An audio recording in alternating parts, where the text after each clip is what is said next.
la rotación de medicina interna, porque además de neumólogo, soy especialista en cuidados intensivos pediátricos.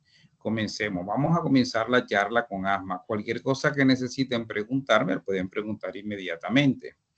Entonces, por definición de asma, asma es una enfermedad heterogénea, usualmente caracterizada por inflamación crónica de las vías aéreas y se define por la historia de síntomas respiratorios como son sibilantes, disnea, opresión torácica y tos, que puede variar en el tiempo, puede variar en la intensidad, ¿verdad? Puede variar, ¿verdad? Con el flujo respiratorio, puede variar también con la actividad física, puede variar incluso con los estados de ánimo del niño. Y tiene una sintomatología que nosotros tenemos que, cuando hagamos la entrevista, tenemos que preguntar siempre, o por lo menos acercarnos a esa pregunta dirigida, que sería lo siguiente. Le vamos a preguntar al paciente si tiene episodios recurrentes de sibilancias, si esta sibilancia usualmente en más de una ocasión, si esa sibilancia va asociada con tos o si esa sibilancia y esa tos van inducidas por el ejercicio, lo que se llama limitación de la actividad física, que puede ser por ejercicio, por tos o por disnea. La tos nocturna en los periodos agudos sin virosis asociada. Generalmente la tos, las características de la tos, ahora que vemos semiología, la característica de la tos, cuando esta tos es en la noche, en la madrugada, uno piensa más que es un proceso alérgico y que está asociado a asma, porque la tos de día también puede ser, pero no, uno siempre pregunta es la tos nocturna es mucho más fidedigna en los niñitos con asma. La tos que se da cuando el niñito apenas se acuesta, ¿verdad? Es una tos que está asociada más a reflujo gastroesofágico. La tos que se da cuando el niñito tiene más de 1 o 2 horas acostado es uno para pensar más en un escurrimiento postnasal, en una rhinosinusitis. Pero la tos que se da en la madrugada pensaba más que el paciente tiene asma. Bien, y que esta varía, bueno, nosotros no tenemos estaciones, pero tenemos 2 épocas, una época de sequía y una época de lluvia. Esta sibilancia está más asociada en nuestro medio a las épocas de lluvia, porque es en las que más hay afecciones respiratorias virales, se presentan los picos altos de afecciones respiratorias virales. Y otra cosa es que estos síntomas pueden persistir luego de 3 años. Antes de 3 años puede ser una cosa que se llama sibilante asociado a picos respiratorios virales, no se considera asma.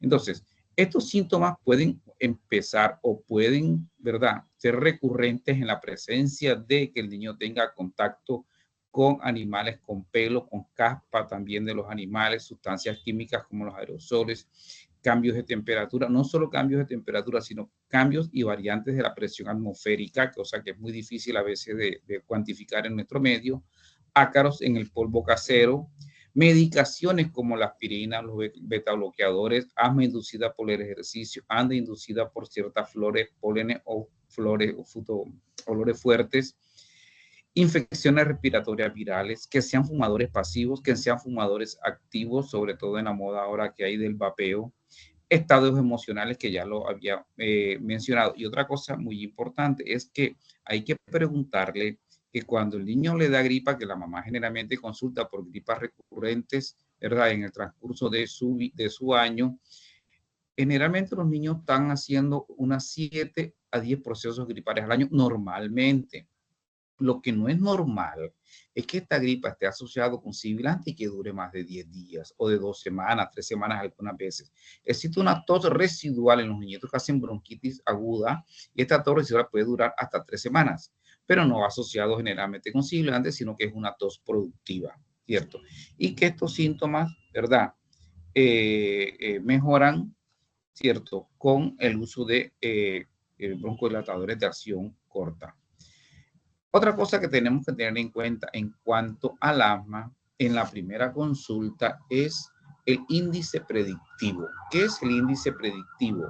El índice predictivo de asma es la alta posibilidad que tenga el niño de tener asma. Este índice predictivo existe en varios criterios. Está el criterio primario, ¿cierto? ¿Cuál es el criterio primario? El número de sibilantes que hace el niño. Si el niño hace más de 3 sibilantes en el transcurso, ¿verdad?, de los últimos 4 a 6 meses, es índice predictivo positivo, o sea, es el criterio primario, ¿cierto? Que sería la tos o más episodios de sibilancia, más de 3 durante el último año. Otro, después vienen los criterios secundarios, que serían los criterios mayores y los criterios menores. ¿Cuáles serían los criterios mayores? Que tenga uno de los padres con asma, tener dermatitis atópica y que tenga sensibilización a un aeroalergeno. Bien. Y los criterios menores serían sibilantes no relacionados a infecciones virales, eosinofilia periférica mayor del 4% o mayor de 300 células eosinófilas por mililitro, o que tenga sensibilización un alergeno alimentario. Se me había olvidado comentarle una cosita, pueden grabar las diapositivas y pueden grabar la charla, no hay ningún problema. Bueno, en cuanto a los fenotipos, existen diferentes tipos de fenotipos. Hay varias clasificaciones. Está la clasificación esta que ustedes ven ahí, que es la del sibilante de inicio temprano. Esta es la clasificación del doctor Fernando Martínez. Eso es un chileno que se fue a vivir bueno, se lo robó a Estados Unidos y fue el que, una de las personas que más sabe de asma en el mundo. Entonces él dice que existen dos grandes fenotipos, el sibilante de inicio temprano, que aparece antes de los 3 años de edad, y, ¿verdad?, este sibilante inicio temprano se divide en transitorio y persistente. ¿Cuál es el transitorio? Aquel que sus sibilantes desaparecen a los 6 años de edad. Y el persistente, aquel, ¿verdad?, que persiste después de los 6 años de edad. Y está el sibilante de inicio tardío, es aquel que comienza después de los 3 años de edad. Después está el sibilante, ¿verdad?, desencadenado por procesos respiratorios, que esta es ya una clasificación europea, y está el sibilante por múltiples desencadenantes. ¿Sí? Bien. Existe un índice predictivo modificado que es como más moderno, por decir algo. Aquí hay una cosa que voy a ocultar para ver. Allá. Es como más moderno, en el cual, ¿verdad?, existe un score, ¿verdad? ¿Qué sería score para el riesgo de asma pediátrica? Te lo voy a poner acá en español para que quede más cerquita. Bueno, entonces, ¿cuál sería este score? Sería, en una columna aparece no 00, ya te aparece así. Dice, familiar con asma, 2 puntos. Eczema antes de los 3 años, 2 puntos. Que el niño tenga sibilantes sin resfrío, 3 puntos. Que el niño tenga sibilantes antes de los 3 años, 3 puntos. Que sea raza afro o que sea latino, 2 puntos. Y que tenga un test de alergia positivo o que sea definido, que la mamá diga, sí, es alérgico a algún alimento o es alérgico a alguna medicación, ese le da un puntaje de 2. Entonces, si el paciente tiene un score que va de 0 a 4, su índice predictivo de asma se considera de bajo riesgo. Quiere decir, las posibilidades de que ese niñito tenga asma van de un 3 a un 11%.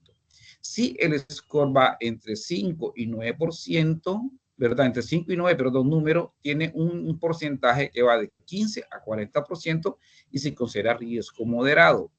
Y si el score está entre 10 y 14, o sea que el puntaje está entre 50 y 79 o por encima, se llama alto riesgo. Entonces, es fácil en una primera consulta que el niñito llegue y tú lo abordes y le hagas el índice predictivo del asma, que el papá te pregunte, ajá, doctor, ¿y tiene o no tiene? Entonces tú le vas a decir, no, hay un índice predictivo de asma que tu hijo está en bajo riesgo, en riesgo moderado o en alto riesgo, ¿cierto? Eso es importante siempre en la primera consulta, cuando llega el niñito con los síntomas que ya les había mencionado anteriormente. Bueno, existen muchos tipos de asma, ¿verdad? Bueno, yo no le voy a hablar mucho de fisiopatología, porque ustedes dieron una cátedra de fisiopatología, pero existen muchos tipos de asma. Esta es el asma alérgica, en la que mayoritariamente es niños atópicos, ¿cierto? Y generalmente se llama asma tipo TH2, que está mediada por quién? Está mediada por la inmunoglobulina E, está mediada por los bloqueantes de la interleucina, ¿cierto? 4, de la interleucina 13, ¿cierto? Y también tiene mucho que ver con los modificadores del cis-LT, los antileucotrienos o los leucotrienos. Está el otro asma, que es el asma inducida por el ejercicio, que está más influenciada por los inhibidores de los leucotrienos. Está el asma eosinofílica, en la cual interviene mucho el interleucina 5 y los marcadores de LT. Está el asma respiratoria exacerbada por algunas medicaciones como el ácido acetilsalicílico, como los beta bloqueadores, etcétera, etcétera. Está el asma neutrofílica, ¿cierto? Que ya sería no TH2, que es mediada por el TH17 y la interleucina C3. Y una cosa importante de esta asma neutrofílica es que tiene poca respuesta a los corticoides, y ahorita le voy a dar unos ítems para yo poder saber cuándo es buen respondedor y cuándo es mal respondedor. Y está el asma eosinofílica, pero que va a depender de la interleucina ILC2, no es la otra que depende de la interleucina 5. Este es otro tipo de asma que muy poco responde también a los antiinflamatorios tipo corticoides. Está el asma asociada a la obesidad por la disminución de los eosinófilos, por el estrés oxidativo, por el número antioxidantes pocos que ellos tienen. Y está el asma inducida a infección, que esa va a depender mucho de cuál, del una asma tipo TH1, y tiene mucho que ver con los modificadores del CLT y de los interferones. Entonces, una es más de inicio temprano, que sería la TH2, y una es más de inicio tardío, que sería la no TH2. Ahorita, cuando ya ahondemos un poquito, este cuadrito nos va a servir para saber qué tipo de tratamiento le vamos a hacer a cada tipo de asma. Incluso existen otras clasificaciones, pero estamos hablando de la parte de fisiopatología. Entonces, ¿qué sabemos del asma? Que el asma es una enfermedad crónica, es común, es potencialmente seria, que puede ser controlada, pero que generalmente no es curada, que es otra de las preguntas que nos hacen los padres. ¿Y se va a curar? La verdad es que no, porque cuando uno sale con los ojos negros, los tiene negros hasta cuando se muera, y si se pone lentes de contacto van a seguir siendo negros. Lo mismo pasa con el asma. Pueda que esté controlada naturalmente, pueda que esté controlada por medicamentos, pero igual el niñito va a seguir siendo asmático genéticamente. Entonces, y causa síntomas como sibilantes, disnea, opresión torácica, tos que puede variar en el tiempo y en su ocurrencia, aumenta, tiene una frecuencia, que tiene una intensidad, que está asociado con un flujo expiratorio variable, y este flujo expiratorio variable se debe a la broncoconstricción, se debe al engrosamiento de las paredes bronquiales por el edema que se produce a nivel de las paredes bronquiales, y por el aumento en la producción del moco que se da en estos pacientes. Esos serían las variables que tenemos que tener en cuenta en los niñitos: broncoconstricción, engrosamiento de las paredes bronquiales por el proceso inflamatorio y aumento en la producción de moco. Y estos síntomas habíamos dicho que pueden ser desencadenados o pueden empeorar por factores como son infecciones virales, alergenos, humo, ejercicio, estrés, etcétera, etcétera. Ahora, el asma tiene un impacto. El asma es una de las enfermedades crónicas más comunes a nivel mundial y está afectando alrededor más de 300 millones de individuos a nivel mundial. Fíjate que el asma en las ciudades es una de las enfermedades con mayor incidencia y mayor índice de pérdidas de días escolares y pérdidas de días de trabajo, y va en aumento. Es la mayor causa de ausentismo escolar y laboral, y por lo tanto, en un asma no controlada, los gastos de salud son muy altos, son altísimos. Más o menos están ocupando, pueden colocarse entre el 1, ahí dice el 2, pero ahorita mismo está entre el 2 y el 5% del gasto total de la salud de un país, se está dedicando al manejo del asma, sobre todo el asma no controlada o el asma parcialmente controlada, ¿cierto? Entonces, el asma habíamos dicho que pobremente controlada es muy costosa, sobre todo si aquellos niños que hacen crisis recurrente, cada crisis es un costo muy elevado. Entonces, la idea es invertir en la prevención para ahorrar costos y disminuir la ida a los servicios de urgencia, disminuir el riesgo de muerte de estos pacientes con asma. El diagnóstico de asma. El diagnóstico de asma debe basarse primero en una historia clínica que ya la habíamos nombrado, ¿cierto?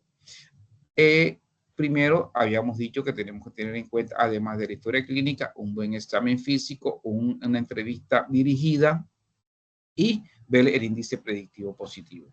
Después que nosotros hagamos eso, tenemos que evidenciar, hasta ahí, tú puedes decir, sí, las posibilidades de asma son altísimas y podemos iniciar un tratamiento farmacológico, ¿verdad? Para ver cómo evolucionan, dando una prueba terapéutica. Pero sí, tú puedes limitar, o sea, puedes cuantificar la limitación del flujo aéreo y o le puede hacer una prueba de reversibilidad con broncodilatador sumado al anterior y hace un diagnóstico de asma teniendo en cuenta todos los diagnósticos diferenciables posibles, los cuales los vamos a ver posteriormente, ¿cierto? Entonces, ¿cuáles serían las pruebas de limitación? O sea, las pruebas que uno toma para saber si hay limitación del variable del flujo aéreo. Tenemos la espirometría, la espirometría forzada pre y post broncodilatador, la oscilometría de impulso, el test de broncomotricidad que lo puedes hacer por espirometría o lo puedes hacer por oscilometría de impulso. Tenemos el óxido nítrico exhalado, ¿cierto? Y las variables moleculares de las que yo la veo ahorita. Entonces, si existe una evidencia documentada para el diagnóstico, ¿verdad? Por las notas del paciente, por un test que nosotros le pedimos que haga, entonces debemos de iniciar con estos datos que tenemos anteriormente una terapia controladora, ¿verdad? Dependiendo de qué, dependiendo de la clasificación de la severidad del asma, ¿cierto? Bien. Entonces, resumiendo un poquito, está viendo el cursor, ¿verdad?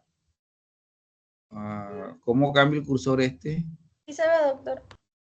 No, pero hay veces que uno lo cambia y le pone un puntico rojo. Opciones de puntero, ya lo vi. Opciones de puntero láser ahí. Bueno, entonces, ¿cuándo sabemos nosotros que por espirometría que el paciente tiene una obstrucción? Lo primero que ustedes ven en una espirometría, ahorita vamos a ver más a fondo eso. En una espirometría es ver el volumen expiratorio forzado en un segundo sobre la capacidad vital forzada, ¿verdad?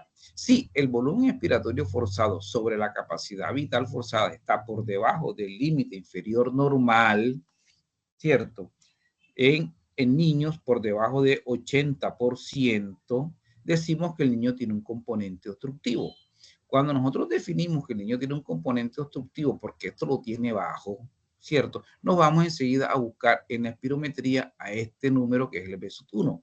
Si ese B1, ¿verdad? Está por debajo de el 70%, o sea que está entre 60 y 69, ¿verdad? Perdón, si está por encima del 70%, decimos que tiene un componente obstructivo. ¿De qué tipo? Leve.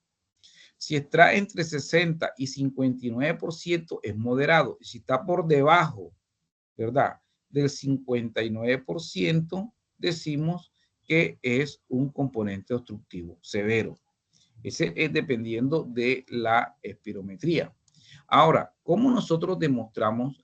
Porque el niñito puede tener una espirometría normal, pero puede ser también con una variable que se llama, que habíamos dicho, el componente obstructivo con las pruebas de reto. Las pruebas de reto la podemos hacer de muchas formas. La podemos hacer con ejercicio, la podemos hacer con metacolina, la podemos hacer con aire frío. Nosotros en pediatría generalmente utilizamos el ejercicio, o sea, test de broncomotricidad por ejercicio. ¿Por qué? Porque para hacer las otras dos pruebas, la del frío y de la de metacolina, tenemos que tener a la mano una unidad de cuidado intensivo por si acaso el niñito hace una crisis asmática severa. Entonces nosotros en las unidades lo que más hacemos y la que está más avalada es la prueba de broncomotricidad por ejercicio. Entonces, ¿qué hacemos nosotros? Nosotros ponemos al niño a hacer el ejercicio en una banda con una fisioterapeuta, con una frecuencia cardíaca marcada, con un angulamiento marcado y con una velocidad marcada.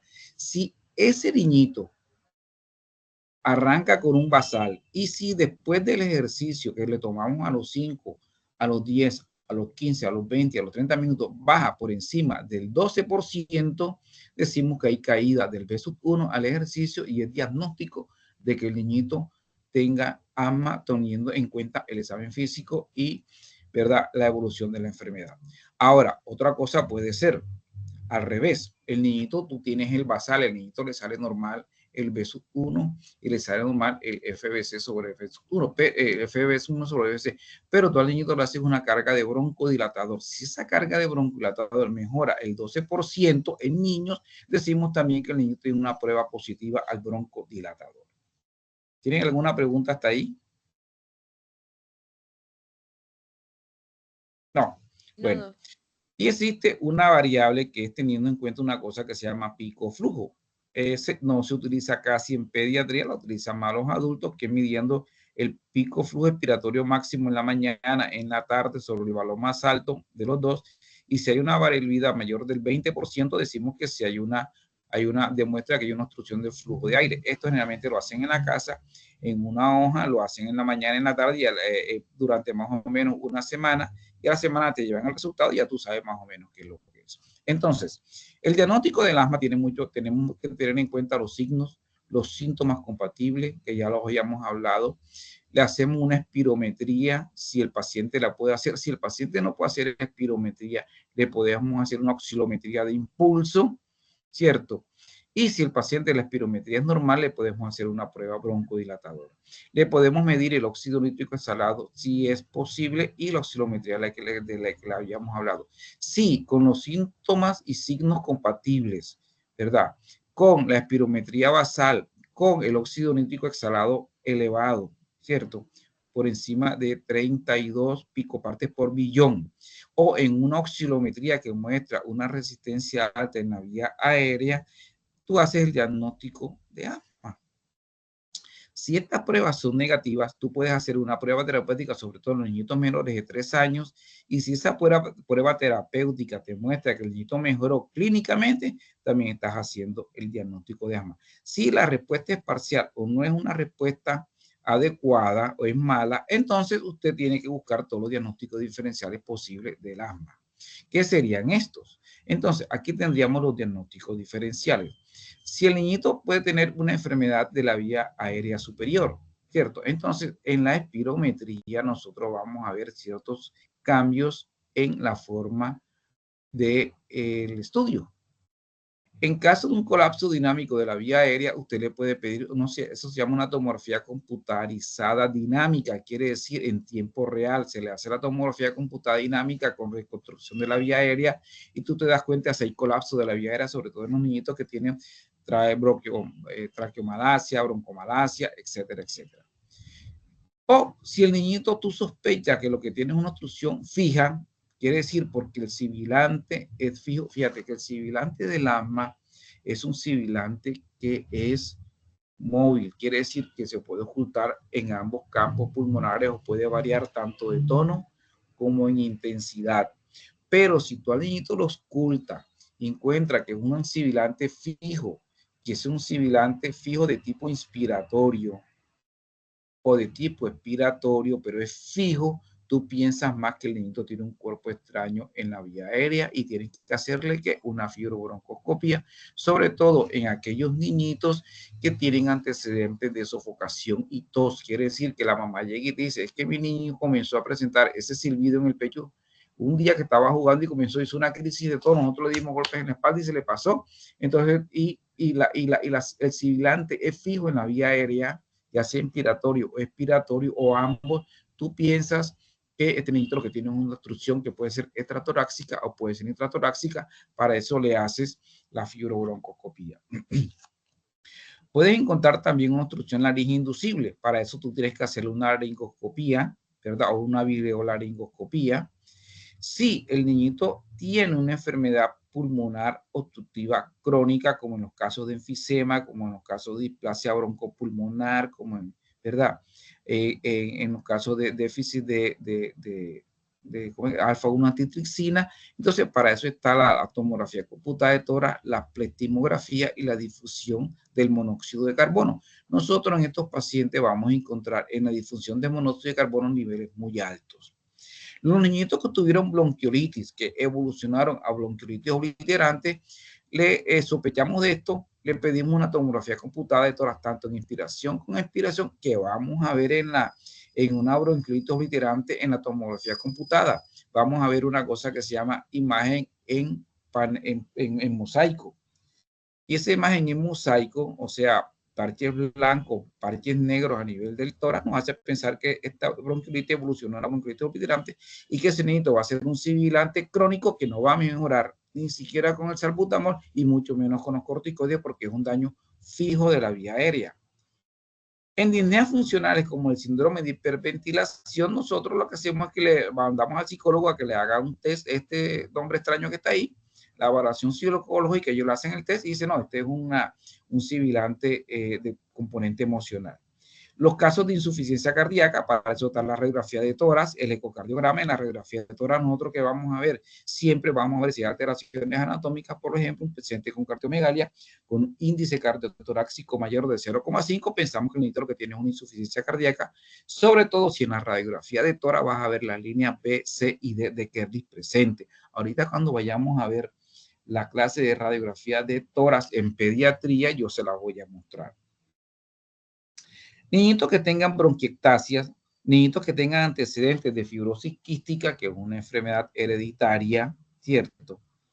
Bueno, en la que hay una alteración en los canales de cloro y en la producción de moco. El moco es muy espeso, hay predisposición a neumonía recurrente con procesos broncoobstructivos, broncorreico, pérdida de peso, diarrea recurrente, fallo de medro. Entonces, a estos niñitos, ¿qué le hacemos nosotros? Le hacemos un test del sudor, un estudio genético. Si el test del sudor, ¿verdad? Por clorocheck está por encima de 80 o de 80, decimos que ya el niño tiene con 2 test positivos más el examen físico y las neumonías recurrentes, hacemos el diagnóstico de fibrosis quística. Y si lo confirmamos, ¿con qué? Lo confirmamos con un estudio genético y le hacemos un genoma completo, ¿verdad? Estudiando la secuencia de un gen que se llama CFTR. Si ese gen FTR aparece en el estudio genético, ya nosotros hacemos el diagnóstico exacto de que tiene fibrosis quística. Y dependiendo de qué tipo de gen tenga, porque no solo es del FTR, sino que hay muchas variables, así iría el tratamiento del paciente. La aspergillosis broncopulmonar alérgica por sí sola, en la cual vamos a encontrar que el paciente tiene una IgE total muy alta, por encima de 2000, ¿cierto? Nosotros tenemos que pensar que el niñito tiene una aspergillosis broncopulmonar alérgica, le hacemos un cultivo de esputo, si encontramos aspergillus, ya hacemos diagnóstico que lo que tiene el niñito es una aspergillosis broncopulmonar alérgica y el tratamiento va a cambiar completamente. En la granulomatosis eosinofílica, ¿cierto? Y en las eosinofilias pulmonares también. Entonces, es en aquellos niñitos que nosotros encontramos eosinófilos súper altos, por encima del 30%, y que tú vas a descartar una enfermedad parasitaria que se llama por Toxocara cati, que es una enfermedad parasitaria de los perros, o otro tipo de parasitosis. Entonces, usted le tiene que hacer una biopsia, una fibroscopia con lavado broncoalveolar, le mides el número de eosinófilos a nivel pulmonar y de esa forma tú dices lo que tiene el niñito es una eosinofilia pulmonar y no es un asma. Entonces aquí tenemos un grupo de diagnósticos diferenciales con el asma en aquellos niñitos que tengan sibilantes frecuentes y que no tengamos un diagnóstico muy exacto. Pero hay enfermedades que pueden simular un asma, como la bronquiolitis. La bronquiolitis sola puede simular un asma, pero ¿qué pasa? De que el niñito, la bronquiolitis se presenta generalmente en niñitos que van de 2 meses a 2 años con un pico a los 6 meses. La bronquiolitis es una infección viral generalmente producida por el virus sincitial respiratorio y que es estacional, quiere decir que se da en épocas de alta incidencia de infecciones virales respiratorias y que se da generalmente en una primera ocasión. Cuando un niñito tiene más de 2 procesos broncoobstructivos secundarios, así sea que esté asociado a procesos gripales, ya no piense en bronquiolitis. Piensa que el niñito puede tener una bronquitis crónica recurrente o puede ser un niñito asmático. La bronquiolitis es un primer caso de componente broncoobstructivo asociado a virus sincitial respiratorio. Nosotros aquí en Barranquilla tenemos la ventaja de que podemos hacer el panel respiratorio en la mañana, lo solicitamos en la tarde o al día siguiente tenemos el resultado. Bueno, a nivel particular se puede tener al día siguiente o el mismo día por la EPS, quién sabe. Pero ¿qué hace el panel respiratorio? El panel respiratorio me va a investigar en moco, porque es una sondita que le meten en la nariz, le tomas muestra de moco, la mandas al laboratorio y ellos te van a demostrar si eso es producido por sincitial, si es producido por coronavirus, adenovirus o si es producido por rinovirus. Si te hace uno de esos 3 virus, te aparece en ese moco, ese niñito lo que tiene es una bronquiolitis. Existe la bronquitis bacteriana persistente. La bronquitis bacteriana persistente en aquellos niños que tienen tos de más de 1 mes de evolución. No mejoran con los bronquidilatadores, no mejoran con los corticoides. Cuando usted le hace la radiografía, encuentra un componente inflamatorio bronquial, peribronquial, con engrosamiento de las paredes bronquiales y que no ha mejorado. Entonces, esos niñitos hay que hacerle tratamiento como bronquitis bacteriana persistente. No se les pide cultivo, lógicamente, porque los cultivos en estos niñitos van a ser contaminados, pero si se les hace tratamiento con antibióticos por unas 2 a 3 semanas y vemos para ver cómo evoluciona este paciente. Tenemos la aspiración recurrente en aquellos niñitos que tienen alteraciones en la fase de la deglución, niñitos con parálisis cerebral, niñitos con Down, niñitos que tengan otro tipo de problemas. Entonces, esta aspiración recurrente, sobre todo en los niñitos que tienen reflujo gastroesofágico, el reflujo gastroesofágico no siempre se va a mostrar con la acidez y con el vómito, a veces es asintomático, puede asociarse con tos y con sibilante recurrente. Entonces, si usted tiene un niñito que tenga sibilante recurrente, que hiciste otro diagnóstico diferencial, lo tienes que remitir a gastroenterólogo para que le pida una pH-metría y que le haga una endoscopía. Tú lo puedes pedir también en tu consultorio, una pH-metría ácida y alcalina que se hace en 24 horas. Si eso te sale positivo, ya se hace el diagnóstico de que tiene reflujo, pero igual tienes que llevarlo donde el gastroenterólogo para que le hagan un estudio endoscópico para saber si está afectado el esófago, hasta qué altura el esófago está afectado, si tiene otro tipo de alteración gástrica y que tienen que tomar una muestra para que busquen el Helicobacter pylori y sea necesario a veces cirugía o no. La prematuridad aquellos niñitos, ¿verdad? Que son muy pequeñitos, ¿verdad? Prematuros extremos y que tienen o han tenido más de 28 días con oxígeno puesto, que hayan tenido más de 2 semanas con asistencia respiratoria mecánica puesta, ellos terminan haciendo una cosa que se llama displasia broncopulmonar, van a ser broncorreicos, van a ser sibilantes, pero que esto lo único que lo va a mejorar y te van a servir los broncodilatadores y te pueden servir un poco los corticoides, pero tú tienes que decirle a la mamá que esto va a mejorar con el crecimiento del niño. Al medio que el niño vaya creciendo, se van adquiriendo nuevos sacos alveolares y alveolos, porque el pulmón crece hasta los 6 años, después de los 6 años el niñito va a mejorar sustancialmente, claro, dependiendo de la displasia. Si es una displasia broncopulmonar leve, moderada o severa, ya ese es otro cuento. La fibrosis quística, que ya lo había mencionado anteriormente, una enfermedad genética, ¿verdad?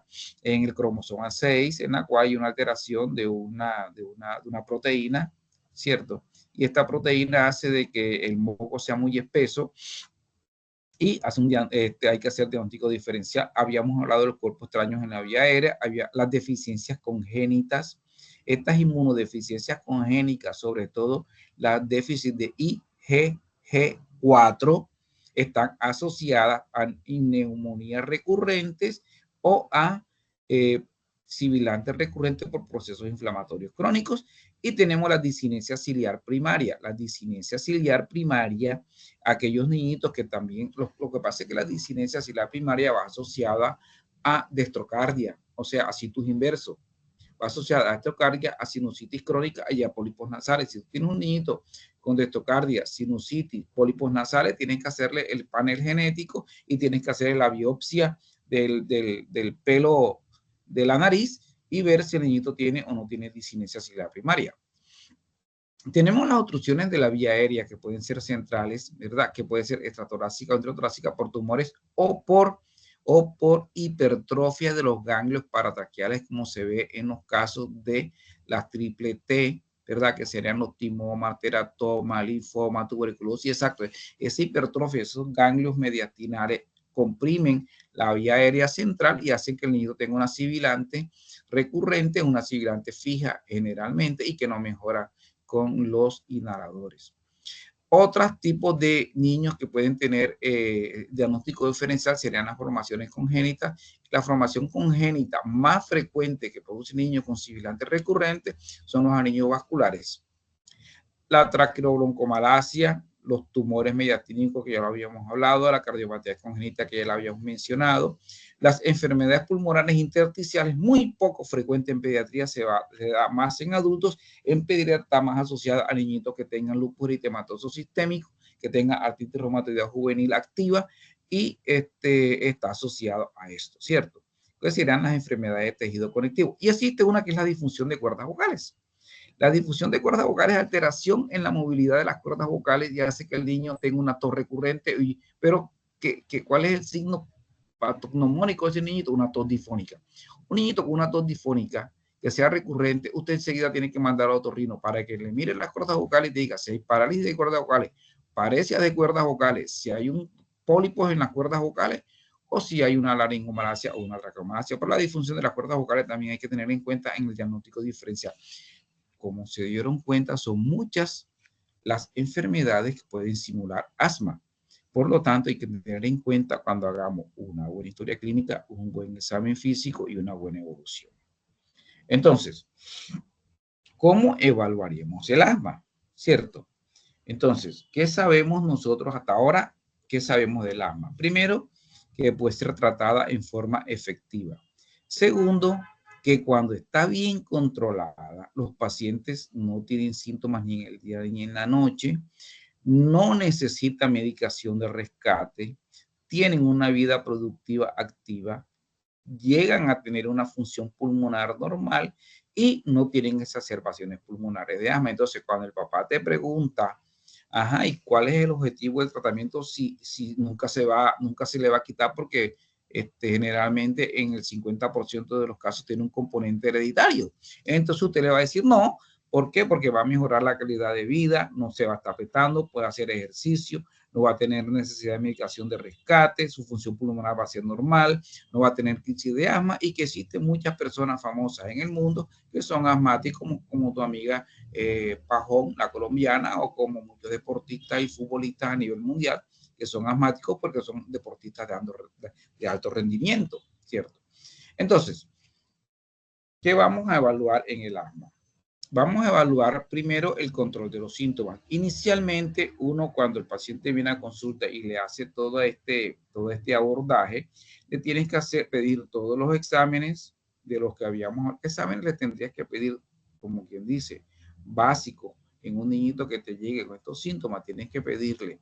Si le puedes pedir función pulmonar, que el niñito tiene más de 3 años, si tiene 3 a 6 años de edad, pedir una oscilometría de impulso pre y post broncodilatador. Si tienen más de 6 años, le puedes pedir una espirometría, ¿verdad? Forzada pre y post broncodilatador. Tienes que pedirle, si más de 5 años, una fracción extrahada de óxido nítrico. Si tienes que pedirle un hemograma completo para que tú veas cuántos eosinófilos tiene, cuántos neutrófilos tiene. Acuérdate que existe un asma eosinofílica, existe una neutrofílica, existe una eosinofílica neutrofílica, y existe una mixta, existe una alérgica, por lo que tienes que pedirle la inmunoglobulina E. Y de paso enseguida, porque tú no vas a esperar, hay colegas que piden uno por uno, yo pido todo el panel completo, enseguida le pido un test de alergia completo de todos los alergenos comunes que hay aquí en Barranquilla. Y así es un estudio que lo hizo el doctor Cepeda, no Cepeda, el senador, eso no sabe nada de eso, el hermano, que es alergólogo infantil. Ellos hicieron un estudio y nosotros sabemos cuáles son los alergenos más comunes en Barranquilla. Le pido un panel para esos alergenos, son 21 alergenos. Le pido también enseguida una PPD, le pido una radiografía de tórax, una radiografía de cabo faríngeo. Con esos exámenes ya tú tienes más o menos, ¿verdad? El estudio completo que tú lo vas a citar, y como ya tú lo hiciste, ¿cierto? Un índice predictivo de asma, le puede iniciar el tratamiento. Ahorita que veamos los grados de severidad, te voy a decir con qué vamos a comenzar. Y una cosa que tenemos que enseñar al paciente apenas llega es la técnica de la inhalación. Cómo es la cámara, el tamaño de la cámara, la calidad de los inhaladores, ¿cierto? Los efectos colaterales de las medicaciones, el plan de acción por escrito en caso de crisis de asma, ¿cierto? las comorbilidades, si el niñito tiene sinusitis, si tiene reflujo gastroesofágico, si es un niñito obeso, si es un niñito que está haciendo apneas del sueño. ¿Cuáles son los niñitos que hacen apneas del sueño? Aquellos niñitos que roncan mucho y que se despiertan en la noche, que duermen con la boca abierta, que en el día sufren de hipersomnia, o sea, se duermen en clases, se duermen viendo televisión. A esos niñitos tienes que pedir una polisomnografía porque si el niñito está haciendo apneas obstructivas altas por hipertrofia adenoide o por cualquier hipertrofia de las amígdalas, el niño te va a respirar por la boca abierta y tú sabes que el aire que entra a la vía aérea, si es frío, si es seco y si no es filtrado, eso va a producir inflamación de la vía aérea y va a dar síntomas parecidos al asma. Eso también hay que tenerlo en cuenta, ¿cierto? Bien. Entonces, esto era lo que yo te decía. Después que tú haces esa primera consulta inicial, tú vas a ver la clasificación de la severidad. Entonces, existe el asma intermitente, existe la persistente leve, existe la persistente moderada y existe la persistente severa. Si en esta clasificación, teniendo en cuenta los síntomas, teniendo en cuenta los síntomas nocturnos, teniendo en cuenta el uso de beta-2 agonistas, teniendo en cuenta la interferencia con la actividad y teniendo en cuenta, ¿verdad?, las crisis, tú puedes clasificar al niño en un asma de este tipo. Si el niñito te tiene un asma intermitente, usted va a iniciar con corticoides SABA, o sea, salbutamol o broncodilatador de acción corta a demanda. Persistente leve, corticoides a baja dosis más el salbutamol, asma persistente moderada, dosis moderada y asma persistente severa. Este es para iniciar el tratamiento, porque a los 4 meses tú lo vas a citar nuevamente y vas a saber tú en qué grado de severidad tiene este paciente. Este sería la severidad de 0 a 4 años. Este sería en la de 3 a 11 años, se dan cuenta que ya aparece enseguida la función pulmonar. ¿Por qué? Porque esto me dice a mí enseguida cuantificar el grado de obstrucción es muy importante, porque si el niñito me viene hoy con un BSUT-1 en 80, pero la próxima vez me viene con un BSUT-1 en 60, yo, bueno, ese niñito va empeorando, no va mejorando, así sea que la mamá diga que está sintomático, o viceversa, ¿cierto? El niñito me llegó con una relación F con un componente obstructivo, ¿cierto? Con un grado de obstrucción, pon tú del 60%, pero en el control a las 4 o 8 semanas, el niñito me llega con un grado de obstrucción que mejoró mucho. Tú dices que el niñito está mejorado, parcialmente controlado, pero ahorita vamos a ver eso. Entonces, este sería más o menos la clasificación de la severidad en niños de 11 años y este sería la clasificación de la severidad de asma en niños mayores o iguales a 12 años. Van cambiando, ¿verdad? Estos ítems y tú vas haciendo la clasificación y esta clasificación te sirve para también seguir la evolución y te sirve para saber hacer el tratamiento controlador. Bien. Entonces, el BSUT-1, que ya le había dicho cómo se interpretaba, ¿cierto? Esto lo vamos a volar aquí y vamos a llegar acá. Antes de llegar acá, vamos a hablar un poquitico de las drogas que se utilizan en el manejo del asma en los niños, ¿cierto? Entonces, el tratamiento base de los niñitos con asma, el tratamiento farmacológico base, primero tenemos que ver el factor ambiental. Como ya usted le hizo el test de alergia, ya sabe a qué es alérgico, que no tiene contacto con esos alergenos, una vida saludable, sin niños obesos que baje de peso. Si es alérgico a alguna de las mascotas, tratar de que si mandarlo enseguida a donde el alergólogo para que le haga el tratamiento de inmunoterapia para que el niño pueda tener su mascota. Dentro de los fármacos que nosotros utilizamos para el manejo controlador del asma, los principales son los glucocorticoides. Ellos constituyen la primera línea en el tratamiento, sobre todo en niños mayores de 3 años, ¿cierto? Entonces, esto corticoide mejora los parámetros clínicos, mejora los parámetros funcionales, mejora el componente inflamatorio bronquial, mejora la calidad de vida y disminuye el riesgo tanto de exacerbaciones como hospitalizaciones. Entonces, los lactantes y preescolares, los glucocorticoides inhalados presentan, ¿verdad?, menos episodios de asma y sibilante recurrente en estos niños tiene una mejor respuesta, ¿cierto? Sobre todo aquellos niñitos que tienen índice predictivo de asma positivo. El tratamiento continuo con glucocorticoides inhalados no modifica la historia natural del asma. Lo que modifica es la función pulmonar. ¿Sí? Bien, en preescolares y niños, ¿cierto? Puedes utilizar otro tipo de controladores, pero el que más se utiliza es el glucocorticoide. El utilizar el glucocorticoide en forma precoz al inicio de los síntomas, tanto en lactantes como en preescolares, con sibilantes episódicos, moderados, graves y con factores de riesgo con índice predictivo de asma positivo, ha demostrado eficacia a tal punto de reducir la gravedad y duración de las exacerbaciones, ¿cierto? A dosis habituales son fármacos seguros para el tratamiento de asma en niños, ¿cierto? Suele existir en algunos niños con altas dosis, ahorita le vamos a hablar cuáles son las dosis altas, cuáles son las medias y cuáles son las bajas, pueden afectar, ¿verdad?, el crecimiento definitivo del niño en la talla final, pero solamente afecta entre 1 a 3 centímetros. Bien. Otra cosa que podemos hablar de los corticoides es que entre uno y otro es muy difícil saber la equivalencia, pero ahorita las vamos a ver. Y que si el niño está recibiendo dosis altas de corticoides, acuérdate que hay que tener en cuenta los factores, ¿verdad? Los efectos colaterales de los corticoides. Otra medicación que se utiliza serían los antagonistas de los receptores de los leucotrienos, ¿verdad? En Colombia solo tenemos el Montelukast, pero existen muchos, ¿cierto? Entonces, en preescolares con asma y episodios sibilantes desencadenados por virus, ¿verdad?, reducen en forma modesta los síntomas y la necesidad, ¿verdad?, del uso de glucocorticoides orales, aunque no está claro que tenga un efecto beneficioso, ¿verdad?, a largo plazo.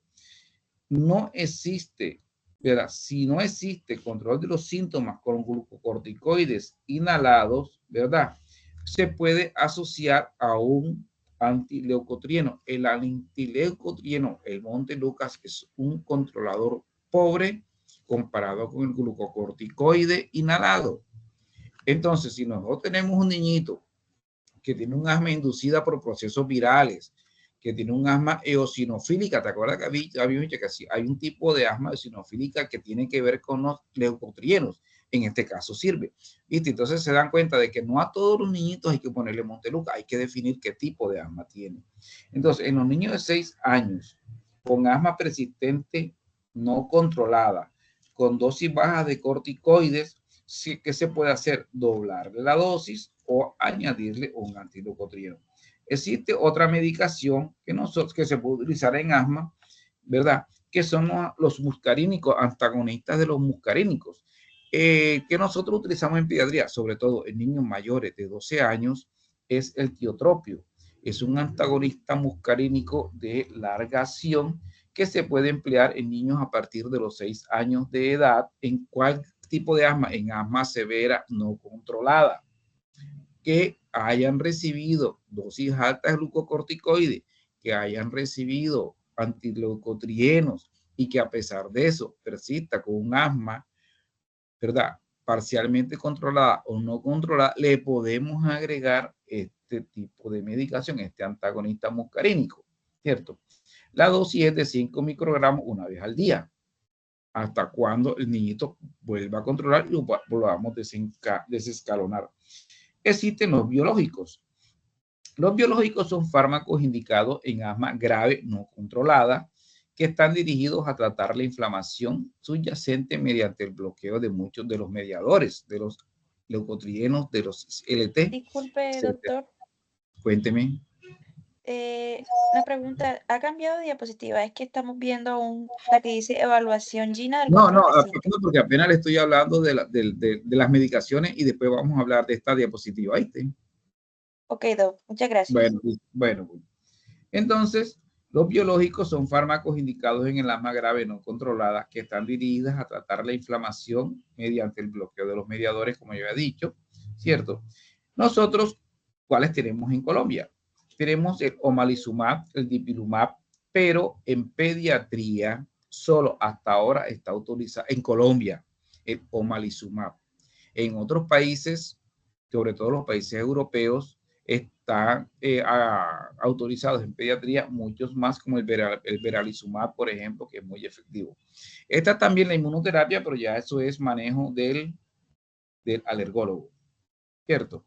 Entonces, cuando el niñito te llega, ¿cierto? Te llega la segunda consulta, ya tú le iniciaste el tratamiento, entonces tú tienes que hacerle estas preguntas que están aquí. Si tiene síntomas diurnos de asma, si tiene despertar nocturno por asma, si tiene necesidad de rescate por síntomas más de 2 veces por semana, si hay limitación de la actividad física, ¿viste?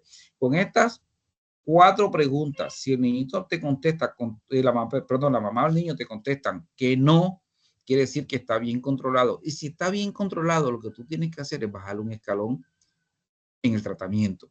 Pero si te contesta positivo una o dos de estas, quiere decir que está parcialmente controlado. ¿Qué haces en un niñito que está parcialmente controlado? Verificar, ¿verdad?, que esté recibiendo el tratamiento adecuadamente, verificar las comorbilidades y tratar de eliminar las comorbilidades, ¿cierto? Y verificar, después que todo eso esté verificado, si le aumentas la dosis del glucocorticoide inhalado o si le agrega otra medicación además del corticoide inhalado. Pero si el niñito de estas 4 preguntas tiene 3 que digan que sí, es un asma no controlada. Cuando es no controlada, ya tienes que manejarlo enseguida a un escalón siguiente sin, ¿verdad? Sin ahondar mucho en estas preguntas que te he hecho. Entonces, en los pacientes, tanto el parcialmente controlado como el no controlado, lo más recomendable es pedirle enseguida una nueva prueba de función pulmonar, unas nuevas pruebas de laboratorio y ver, ¿verdad?, los factores de riesgo. Bien, entonces, aquí están hablando de escalones. Entonces, y me voy acá, espérate, me voy aquí para poder, estos serían los escalones. Estos serían los escalones del GINA. Entonces, escalón 1, ¿cierto? Aquellos niños que presentan síntomas ocasionales de asma, que no tienen síntomas nocturnos, que no tienen factores de riesgo para las exacerbaciones. Entonces, ¿qué hacemos con esos niños? Con esos niños solamente vamos a utilizar esto que está aquí, beta 2 agonistas de acción corta. Beta 2 agonistas de acción corta, ¿cierto? Bien. Ahora, hay que hacer una evaluación cuidadosa, asegurándose que los síntomas son realmente intermitentes y no persistentes, ¿cierto? Escalón o paso 2. ¿A cuáles vamos al paso 2? ¿Cuáles comenzamos con el paso 2? Niños con necesidad de broncodilatador de acción corta 2 o más veces por mes, sin síntomas en intercrisis, que tengan una función pulmonar normal. Estos niñitos vamos a iniciarlos con el paso 2. ¿Cuál sería el paso 2? Corticosteroide a baja dosis, o sea, corticoide a menos de 200 microgramos por día, ¿cierto? O le puedes poner, pero estos son opcional, un antileucotrieno, dependiendo qué tipo de asma es. Y siempre hay que ponerle la salvedad de que si el niñito hace crisis de tos o hace crisis de asma, utilizar de rescate los beta-2 de acción corta. Ahora, ¿cuáles serían los del escalón 3 y 4? Por decir algo, aquellos niños con más de 6 a 8 episodios por asma al año, con síntomas diarios en intercrisis, que tienen despertares por asma nocturnos, que tienen afectación de la función pulmonar. A estos niñitos hay que iniciarle enseguida ¿con qué? Hay que iniciarle con una broncodilatador de acción prolongada más corticoide a mediana dosis. Entonces, el corticoide, el broncodilatador de acción prolongada, ¿verdad? Es el salmeterol o el formoterol. Broncodilatador de acción corta, ¿verdad? Tenemos el salbutamol, ¿cierto? El bilolterol y el fenoterol. Entonces, que sería el salmeterol, es el que tienes que usar cuando el niño está en el paso 3. Y le vas, aquí no es o, sino y, le vas a agregar enseguida, ¿verdad?, un antileucotrieno si lo amerita, que sería el paso 3 y el paso 4. Si el niñito con el paso 3 no ha mejorado, entonces usted ¿qué le va a agregar? Si tiene más de 11 años, le vas a agregar el tiotropio, que hayamos dicho que era de 5 microgramos una vez al día. Aquí hablan de la teofilina. Nosotros aquí en Colombia utilizamos muy poco las teofilinas por sus efectos colaterales. Bien, ese sería cuando el niñito está en el escalón 3 o en el escalón 4, ¿cierto? Entonces, en el escalón 5, y existe un escalón 6 según el GEMA, vamos a utilizar, ¿cierto? Los biológicos. Yo les había dicho, el omalizumab, mepolizumab, dipilumab. Entonces, esto sería lo que uno conoce como tratamiento escalonado. Quiere decir que si el paciente te llega a la consulta y está en este escalón y está controlado, usted o lo deja ahí o lo bajas. Si no está controlado, parcialmente controlado, verificas todo y lo vas subiendo de escalón, ¿verdad? Hasta el escalón número 6, que sería el uso de glucocorticoides orales, más todo esto que está aquí.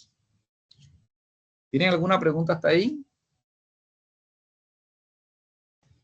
Entonces eso se llama tratamiento escalonado por pasos. Entonces, antes de considerar aumentar la dosis de la medicación, hay que revisar que la técnica de la inhalación y la adherencia, y hay que confirmar siempre cuando un paciente, llámese cualquier enfermedad, no te mejora, tú tienes que verificar y confirmar el diagnóstico. De pronto es otra cosa.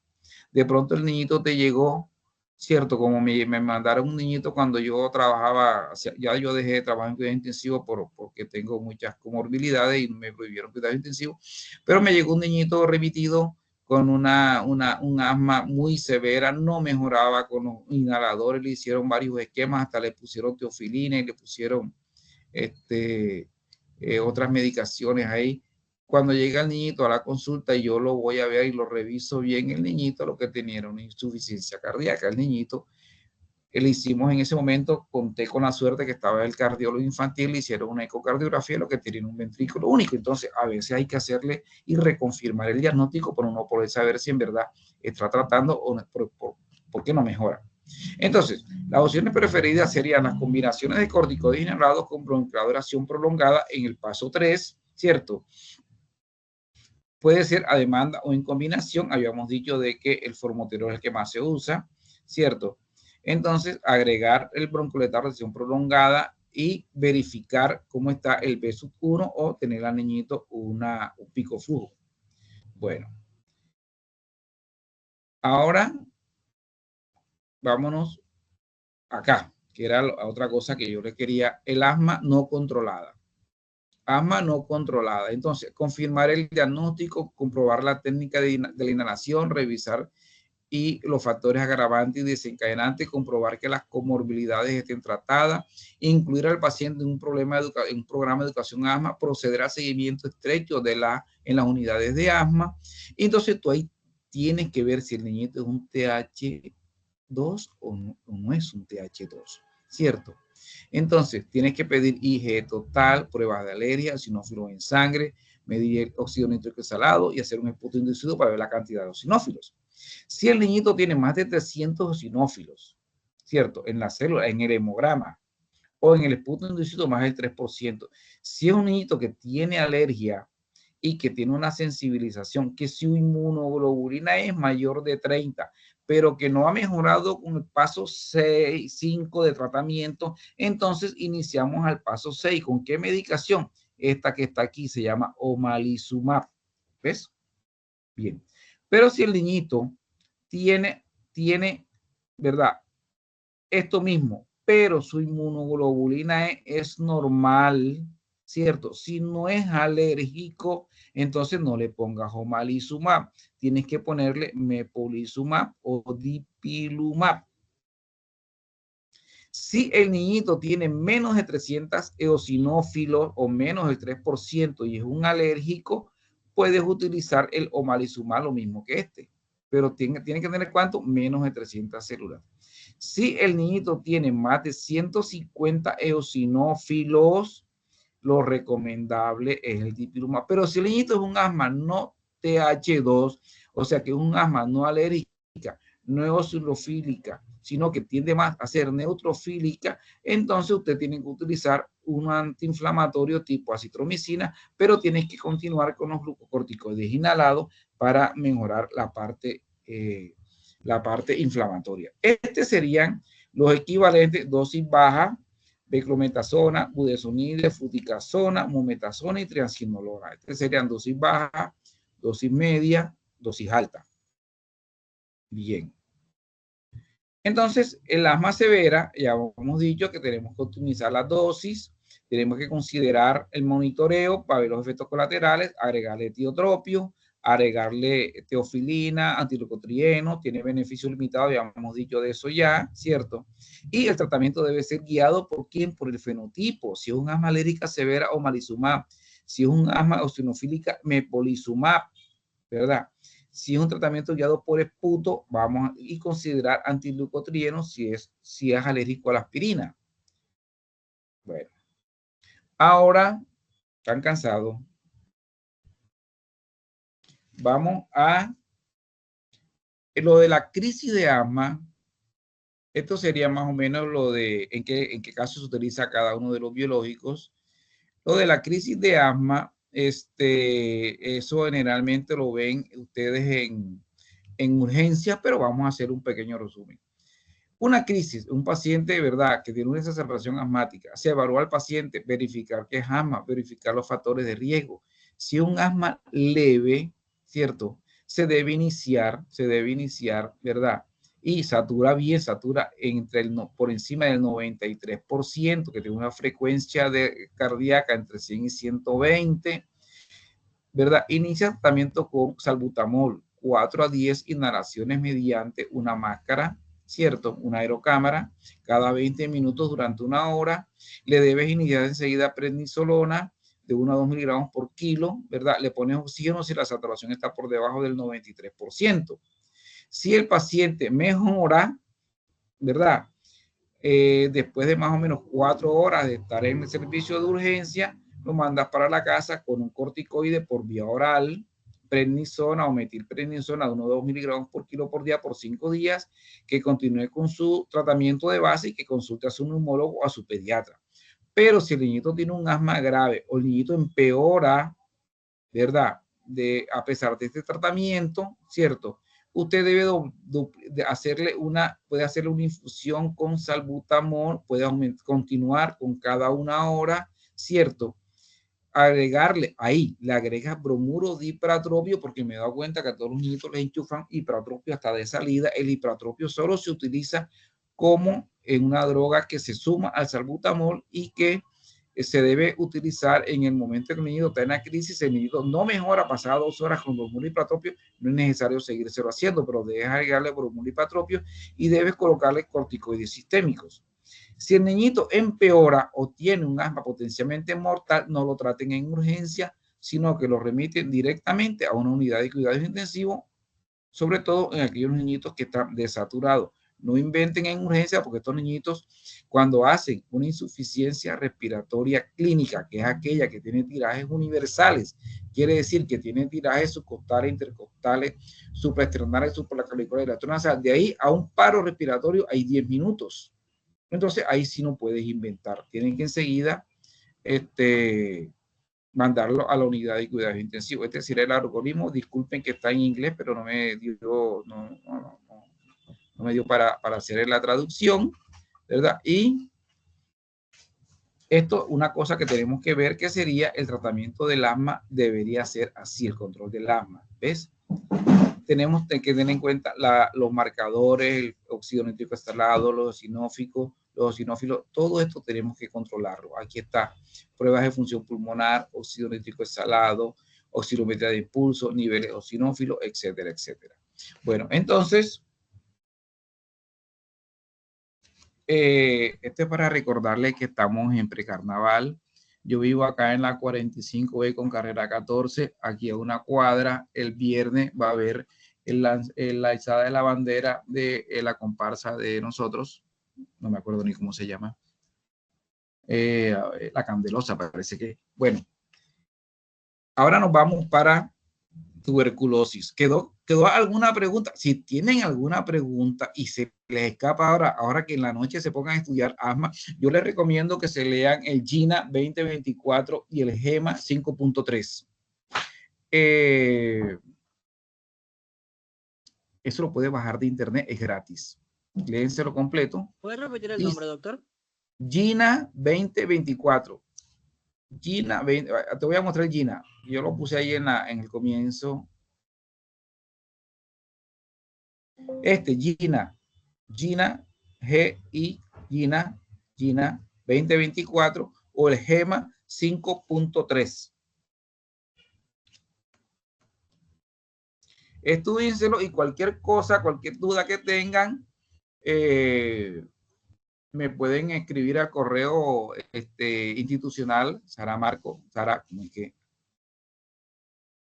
ay, bueno, usted lo pone en Marco Antonio y te sale el correo institucional. marco.antonios@unilibre.edu.co. Ya, vuelvo y te lo repito. Ya que lo tengo aquí anotado. Y yo le contesto enseguida. marco.antonios@unilibre.edu.co. Y yo le contesto enseguida.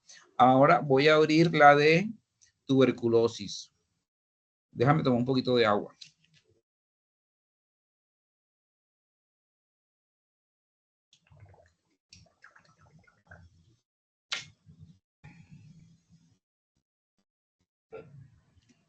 Bueno, salgo de aquí, ¿cierto? Y abro la de tuberculosis. Espérense un segundito.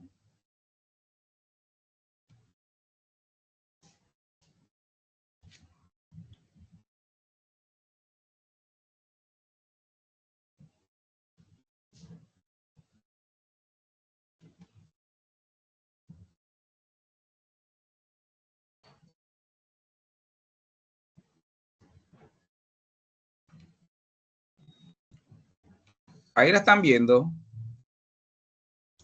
Sí, doctor. Sí. Ah, bueno, listo. Bueno, entonces comencemos con tuberculosis.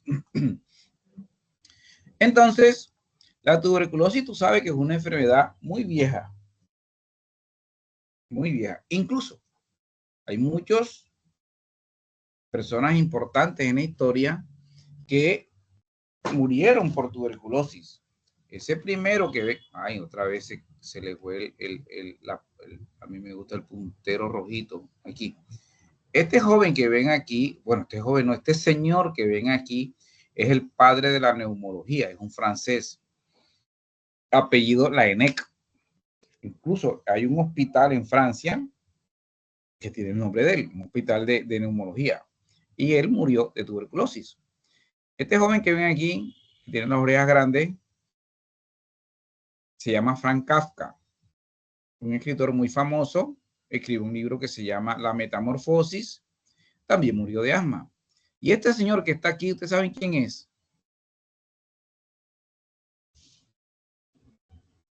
A ver, uno de los 100 que están ahí, que diga quién es este señor. ¿Qué bandera tiene ahí? Simón Bolívar, doctor.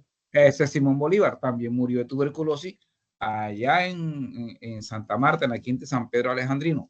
Es para demostrar de que el asma y todavía la tuberculosis sigue siendo una enfermedad infectocontagiosa crónica, multisistémica y una de las enfermedades infecciosas más frecuentes en el mundo, que es ocasionada por un germen que se llama el Mycobacterium tuberculosis, ¿cierto? Y que en la actualidad y después de la pandemia del COVID está considerada como un problema de salud pública porque aumentó mucho tanto la incidencia como la enfermedad, ¿cierto? Entonces, es una de las 10 principales causas de mortalidad en el mundo, ¿cierto? Hay más de 250,000 niños que murieron por tuberculosis, sobre todo aquellos asociados a VIH, que la tuberculosis multiresistente sigue constituyéndose una crisis de salud pública y una amenaza para la seguridad sanitaria, ¿cierto? Según la Organización Mundial de la Salud, hubo 600,000 nuevos casos de tuberculosis con resistencia a la rifampicina. Y, de verdad, se estima que en el 2016 se salvaron 53 millones de vidas gracias al tratamiento de la tuberculosis.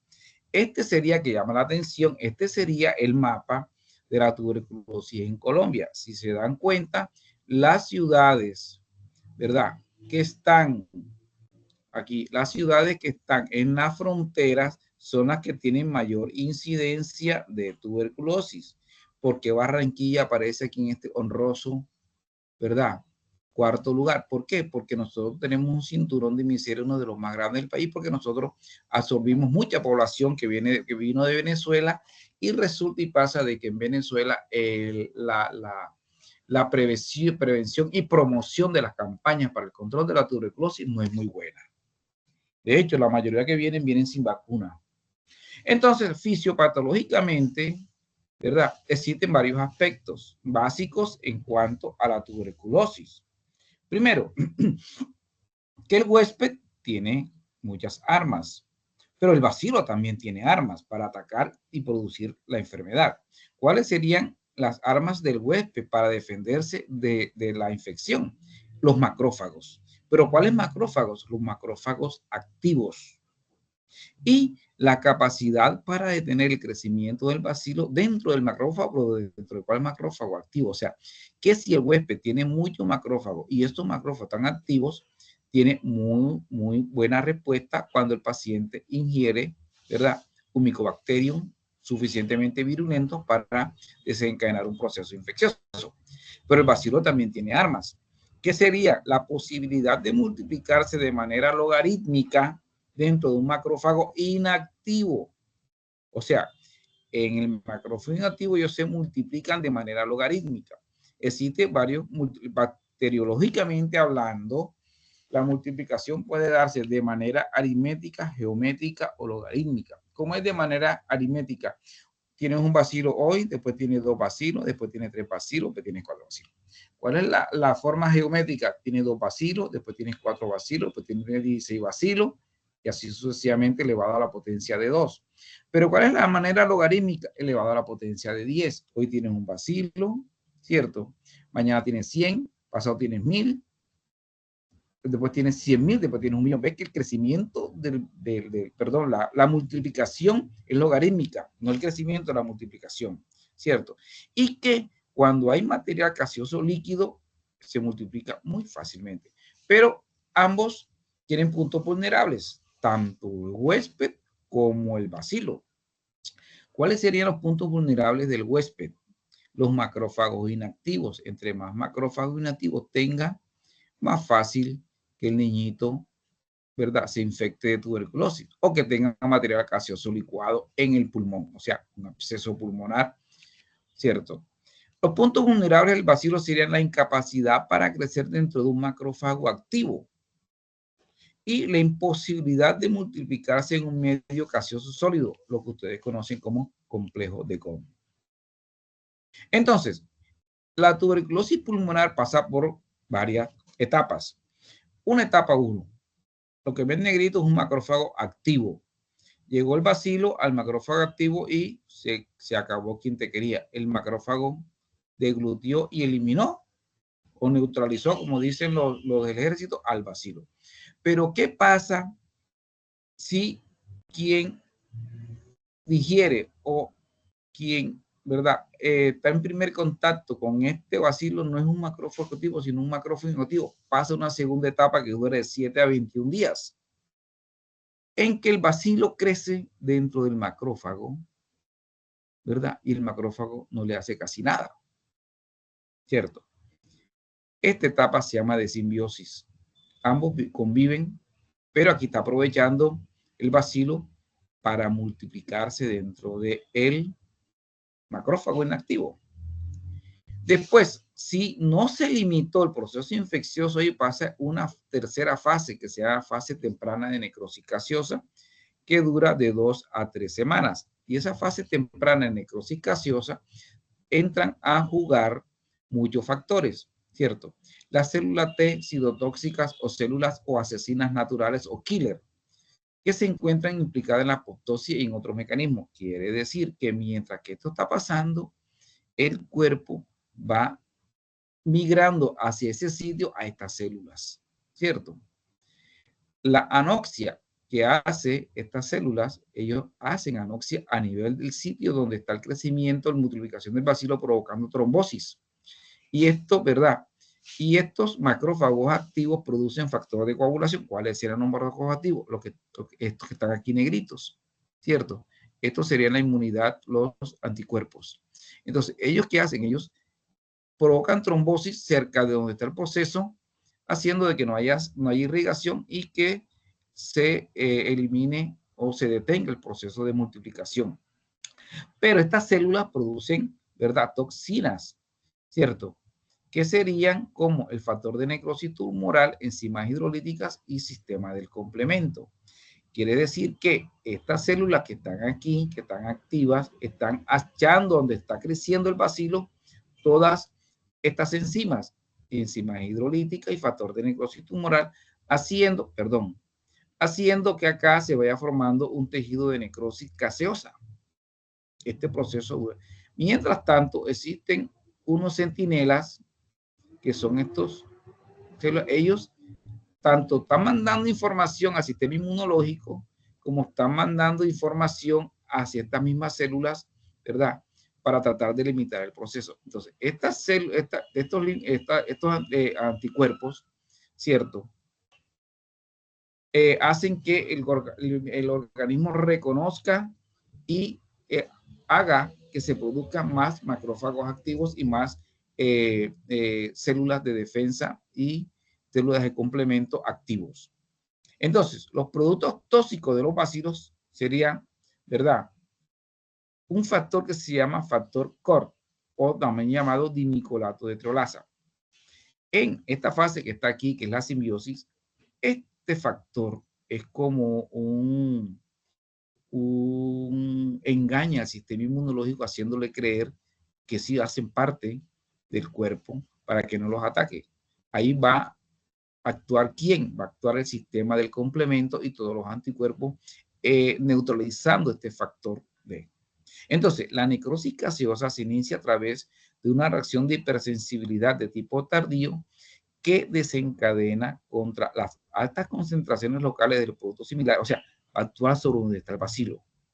¿Y quiénes son los responsables de eso? Los TH1, ¿cierto? TH1 y las células killer.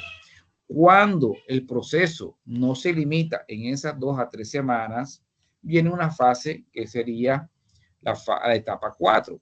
En la etapa 4 es la interacción de la inmunidad mediada por células y la hipersensibilidad de tipo tardío con daño en los tejidos, que sería la etapa 4. Entonces, lo que antes era una necrosis de calcificación sólida, ¿se acuerda que habíamos dicho que ahí crece el bacilo, pero se está delimitado, en la fase 4, esto se hace líquido. Entonces, lo que está formándose, que se está formando ahí, una caverna. Y las causas de la hipersensibilidad de tipo tardío existen otros tipos de enzimas que van a entrar ahí y van a destruir tejidos, que son las DNasas, las RNasas y las lipasas. Entonces, estas enzimas van a dañar, van a destruir tejido y van a formar una necrosis líquida, no sólida, ¿cierto? Y ahí, entonces, ahí hay más multiplicación extracelular. ¿Por qué?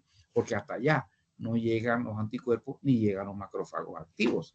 Entonces, ¿eso qué produce? Eso produce una erosión de las paredes de los bronquios y permite que se disemine el bacilo a través de las vías respiratorias hacia otras zonas del pulmón y a otras zonas extrapulmonares, ¿verdad? Entonces, la caverna que está aquí o esa diseminación se puede pasar a varias cosas. Por ejemplo, si esa diseminación se da hacia el tejido linfático, va a pasar una cosa que nosotros conocemos como tuberculosis miliar o tuberculosis intersticial difusa a nivel tejido pulmonar.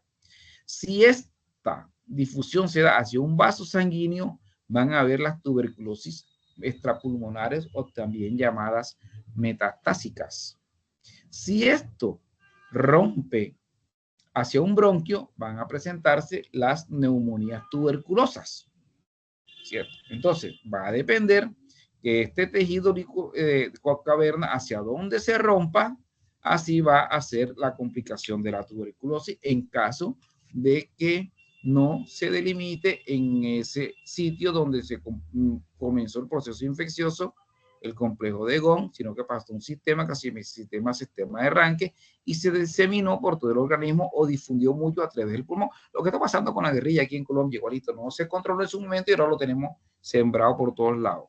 Bueno, entonces, las etapas, ya les dije, son: no hay crecimiento del bacilo, simbiosis, fase temprana en necrosis gaseosa, fase de interacción mediada por células y la formación de cavernas.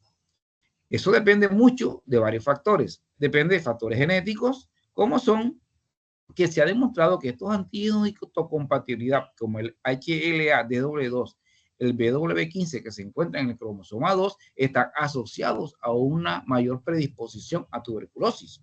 El estado nutricional, o sea, la malnutrición, quiere decir los niños desnutridos tienen mayor posibilidad por su sistema inmunológico deprimido a que hagan tuberculosis. Las edades extremas de la vida: niños menores de 5 años, adultos mayores de 65 años de edad con inmunodepresión o no, pueden estar predispuestos a que hagan tuberculosis. O que existe una comorbilidad: niñitos que tengan VIH, que hayan tenido sarampión reciente, que estén utilizando antimetabolitos. Los antimetabolitos son las drogas que se utilizan para el cáncer, que estén utilizando corticoides a tal dosis, como en los casos de síndrome nefrótico, como en los casos de artritis reumatoidea, como en los casos de lupus. Esos niñitos están predispuestos a que hagan una tuberculosis. Para el diagnóstico de tuberculosis tenemos varios criterios. Tenemos el criterio clínico, ¿cierto? El criterio clínico tiene mucho que ver con síntomas. En estos casos serían síntomas respiratorios.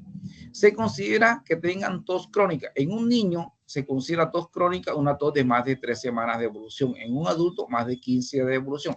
Quiere decir que si el novio de la doctora tiene de 15 días a tener tos, que no salga con él para los carnavales, primero tienen que pedirle una vaciloscopía para ver si tiene o no tiene tuberculosis. Y en un niño, más de 3 semanas con tos, es necesario enseguida pedirle una prueba, ¿verdad? Tamizaje, ya sea PPD, ya sea cuantiferón, para verificar. Que tengan crépitos, incluso que tengan sibilantes. ¿Por qué? Porque habíamos dicho que cuando se hipertrofian los ganglios, sobre todo los paratraqueales o los parabronquiales, van a tener sibilantes. Entonces, todo niñito que tenga una sibilancia crónica hay que descartar que no tenga una tuberculosis, que tenga un dolor pleurolítico, niñitos que padezcan de disnea, que tengan disminución de los ruidos respiratorios, ¿cierto? Que tengan fiebre de origen desconocido o fiebre sin foco. O sea, quiere decir, un niñito que tenga fiebre de más de 2 semanas de evolución y tú no le conozcas el foco, ojo, busca que no sea un niñito con tuberculosis. Niñitos que tengan una curva de peso plana o que tengan pérdida de peso. También en los meses, por eso son los controles de los niñitos de crecimiento y desarrollo. Si el niñito te llega a la consulta en crecimiento y desarrollo y tú ves que no ganó peso, una de las cosas que tienes que averiguar es que no tenga una tuberculosis, además del montón de chorrera de cosas que pueden producir no ganancia de peso. Pero existen otros síntomas que no son tan floridos, pero que hay que tener en cuenta, como serían pérdida del apetito, sensación de debilidad del niño. Su duración nocturna es muy poco frecuente que se presenten en los niñitos chiquiticos, pero sí en los adolescentes. Lo mismo que la motisis. Pero aquel niñito que no juega, que está quietecito, que no aumenta de peso, ¿verdad? Y que se siente débil, hey, puede tener una tuberculosis y averíguate eso, ¿cierto? O que tenga una adenopatía, que el niñito de la mamá te lo lleva a la consulta, vea, doctor, que tiene este ganglio aquí aumentado y tú palpas el ganglio axilar, palpas el ganglio supraclavicular, el supraesternal, los cervicales anteriores, medios, posteriores, y tú ves que tienen unos ganglios grandes, que son dolorosos, que son duros, ¿cierto? Y ese niñito puede tener una tuberculosis ganglionar y hay que investigar. Existe otro criterio que sería el criterio radiológico. ¿Cuál es el criterio radiológico? Cualquier condensación, cualquier opacidad, tipo condensación neumónica a nivel pulmonar, en cualquier sitio, puede ser una tuberculosis. Si el niñito, pueda que no tenga esas condensaciones, pero tiene un ensanchamiento del mediastino, quiere decir que los ganglios parailiares y paratraqueales están aumentados de tamaño, hacen que se aumente el tamaño del mediastino. Eso puede, es un signo radiológico, un criterio radiológico positivo. En un niñito no vayamos a buscar cavernas ni que la condensación o la caverna esté en la parte apical, porque los niñitos no van a hacer eso. Cualquier alteración, tipo condensación, tipo derrame, tipo ensanchamiento mediastinal que tenga un niñito en una radiografía puede ser un criterio de diagnóstico de tuberculosis. Este sería un ensanchamiento mediastinal. ¿Ves? Esto es un ensanchamiento mediastinal. Esto que está aquí está ensanchado, ¿verdad? Y a ese niñito hay que investigarle lo que habíamos dicho ahorita. Todas las T. Timoma, tuberculosis, teratoma, terrible linfoma, ¿es cierto? Bien. Este ya sí sería el caso más típico, ¿verdad? A nivel apical, condensación en un adolescente o que tenga una caverna en un adolescente. Hay que investigar siempre que no sea una tuberculosis, ¿cierto? Pero cualquier condensación neumónica en cualquier parte del tórax, del pulmón, en un niño con una tos crónica es criterio radiológico positivo de tuberculosis. Otro criterio que tenemos que tener en cuenta es el criterio tuberculínico, que sería la PPD o tuberculina o Mantux. El PPD, que es el derivado proteico purificado, RT23 porque en una cepa de ratón RT23 donde se hace esto, a esta se le agrega una sustancia que se llama Twin 80.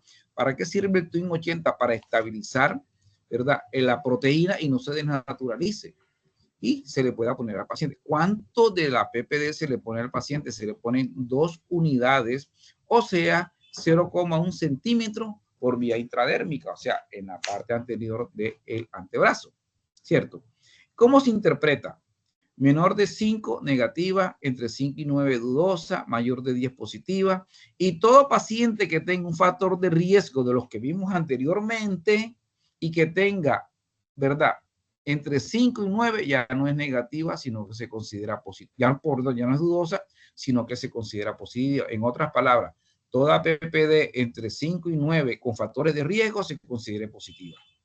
Y toda mayor de 10 con o sin factor de riesgo se considera positiva.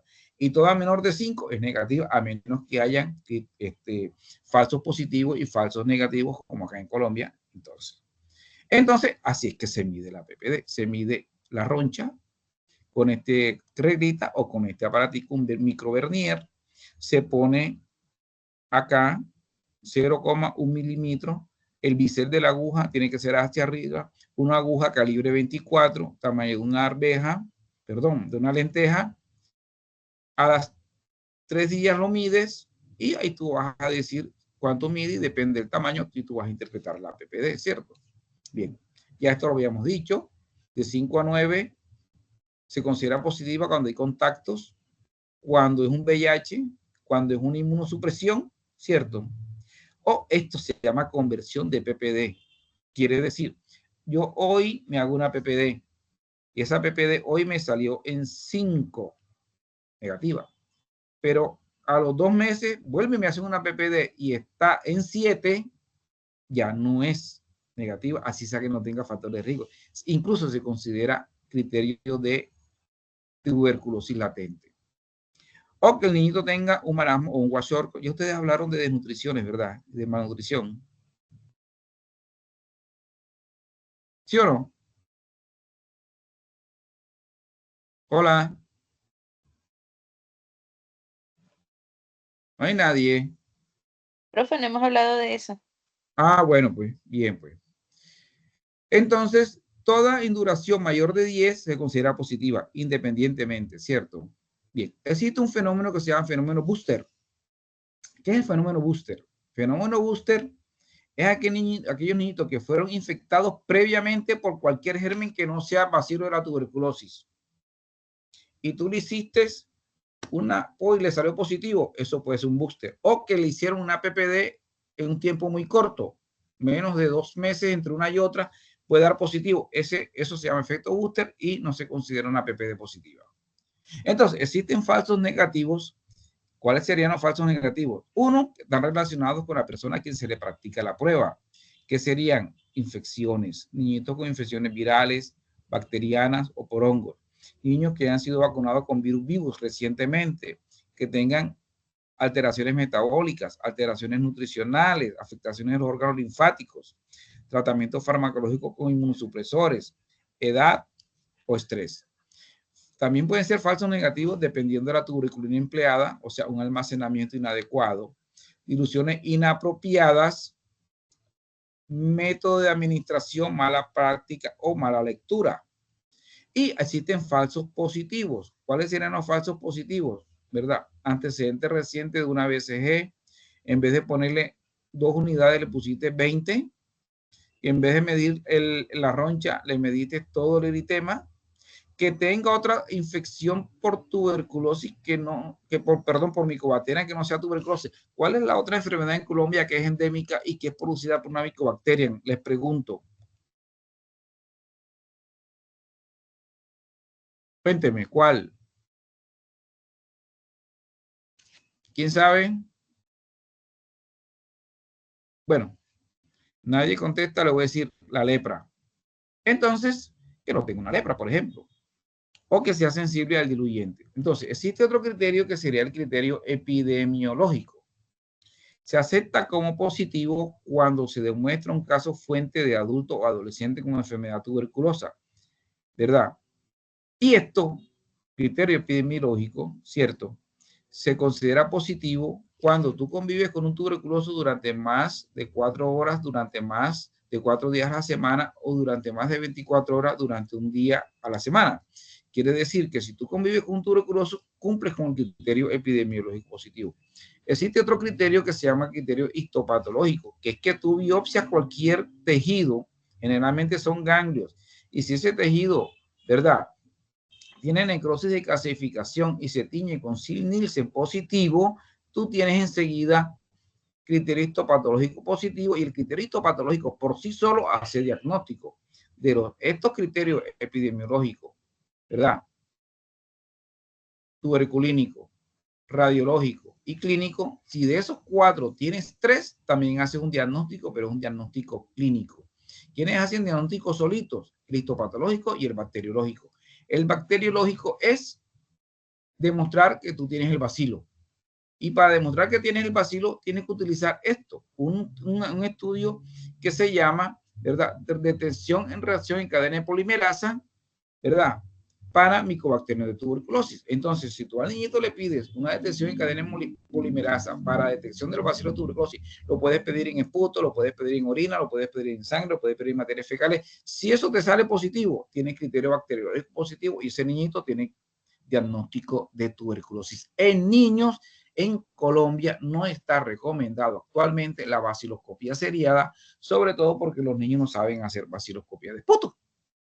Por eso se está utilizando la reacción en cadena de polimerasa para investigar micobacterium tuberculosis. Entonces, esta identificación de la reacción en cadena de polimerasa, que este sería el DUCUPS, es el que se hace con más frecuencia. Pero usted puede utilizar amplificación de ácido nucleico, puede utilizar hibridación con sonda, puede utilizar el BACTEC. Existe esto, detención de adenosina el ADA. El ADA es una proteína que se produce por los linfocitos sensibilizados, sensibilizados por tuberculosis, en los derrames, en los líquidos y en los fluidos, sobre todo en los derrames pleurales. Usted le pide un ADA, si ese ADA está por encima de 32 unidades, tiene diagnóstico de tuberculosis pleural. Estos que están aquí abajo sirven para investigar tuberculosis multiresistente, pero el expert, o sea, la reacción en cadena polimerasa también te sirve para eso. Bueno, estos serían los diagnósticos: diagnóstico de certeza, cultivo positivo, diagnóstico subjetivo, diagnóstico probable, pero habíamos dicho que si de estos 4 tienes 3 positivos, haces diagnóstico de tuberculosis, ¿cierto? Y está el bacteriológicamente confirmado y el clínicamente diagnosticado. Habíamos dicho que el bacteriológicamente confirmado es el criterio histopatológico o el criterio bacteriológico, y el clínicamente diagnosticado, los criterios que habíamos hablado anteriormente, ¿cierto? Existe también una tuberculosis que se llama tuberculosis infección, no enfermedad, o también tuberculosis latente. Es cuando tenemos un niñito que no cumple con los 3 criterios. Puede cumplir con la tos crónica, con PPD positiva, hasta ahí. No cumple con todos los criterios, sobre todo PPD positiva, se llama tuberculosis latente y es otro manejo.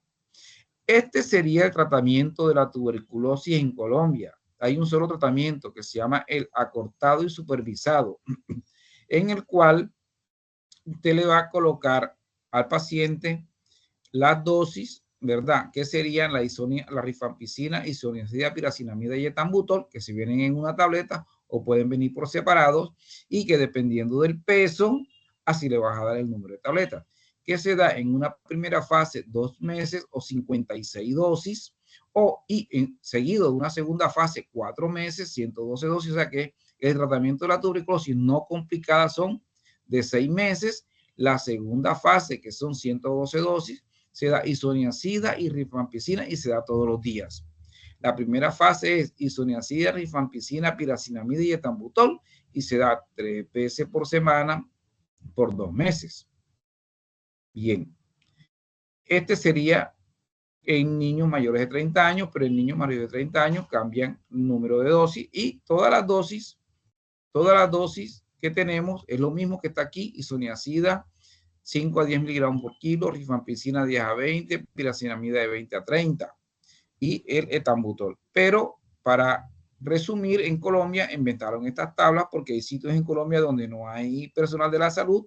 Entonces, estas tablitas están allá. Si el niñito pesa, pon tu 12 kilos, ya la promotora de salud sabe que en la primera fase le va a dar 3 tabletas todos los días, excepto los domingos, y que en la segunda fase le va a dar también 3 tabletas, 3 veces por semana, por 4 meses. Está por 2 meses, está por 4 meses.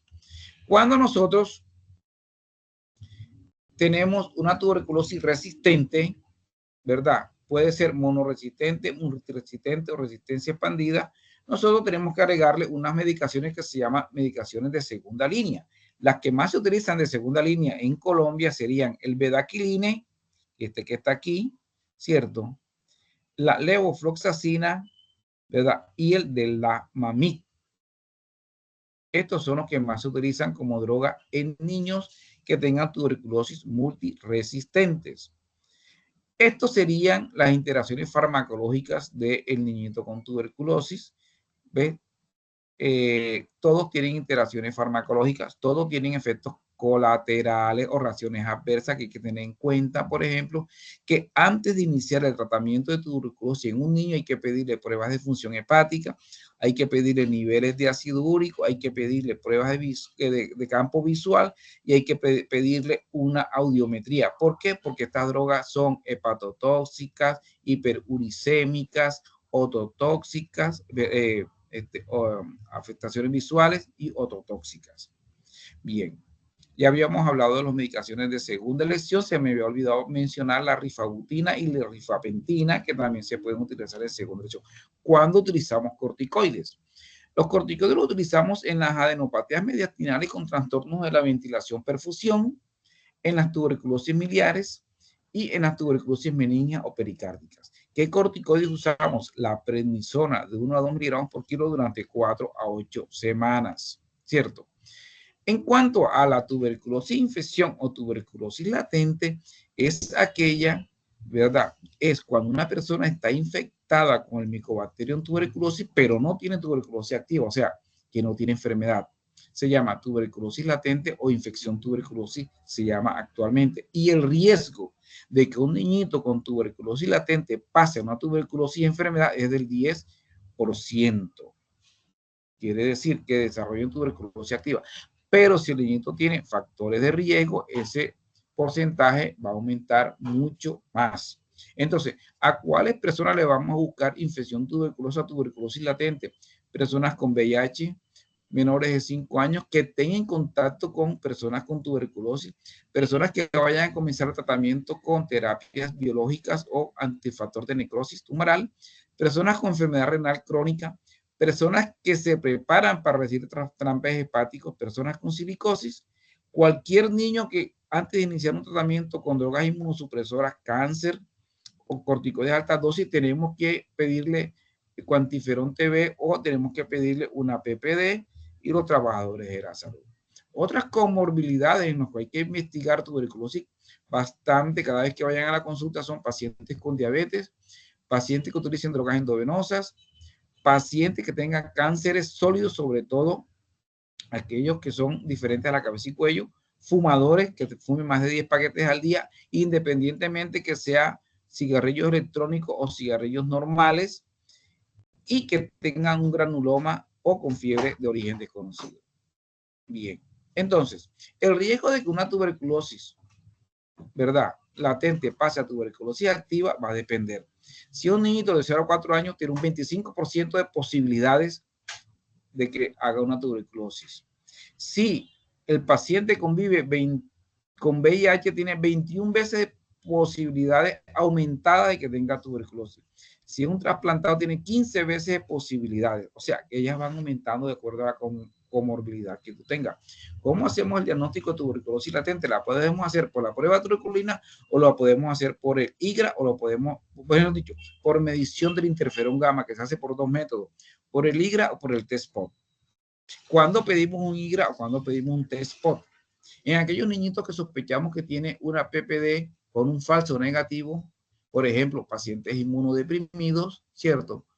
O en aquellos niñitos que tengan una PPD, que tengan una tos crónica, pero que no tengamos otra forma de nosotros investigar, o que tú tengas una PPD y tú sospeches que es un falso positivo, entonces le pides un cuantiferón TB, ¿verdad?